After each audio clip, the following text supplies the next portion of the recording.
Bonjour, je vais essayer de vous expliquer les raisons des variations de concentration des hormones ovariennes au cours du cycle de la femme. Vous avez déjà décrit ce graphique à la dernière leçon.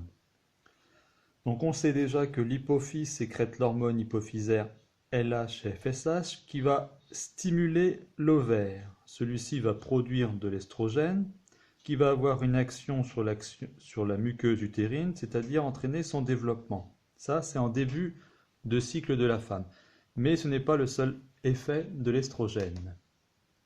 En effet, cet estrogène va aussi avoir une action sur l'hypophyse. Il va stimuler la production d'hormones hypophysaires en plus grande quantité, bien sûr, qui va avoir un effet encore plus important sur l'ovaire. On va avoir un pic du LH et FSH qui aura pour conséquence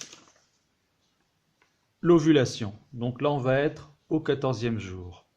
Mais si l'ovaire est également stimulé, sa production d'estrogène également. Donc comme je viens de le dire, la production d'estrogène et de progestérone va être très importante. Une action sur la muqueuse utérine, sa dentélisation, c'est-à-dire le fait d'avoir des petits trous pour une meilleure implantation de l'embryon. Mais cette production d'estrogène aura également une autre action. Cette autre action va être non pas de stimuler l'hypophyse, mais de l'inhiber. On appelle ça un rétrocontrôle négatif. Ce qui va faire que l'hypophyse va sécréter beaucoup moins de LH et de FSH, qui va donc beaucoup moins stimuler l'ovaire.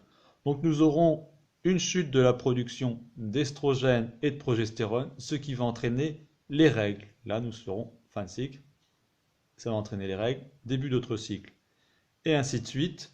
Nous aurons donc après, on recommence, une petite production d'estrogène qui va restimuler l'hypophyse, et ainsi de suite. On revient ici. Voilà. J'espère que cela vous aura aidé pour comprendre comment fonctionne la pilule contraceptive. Au revoir.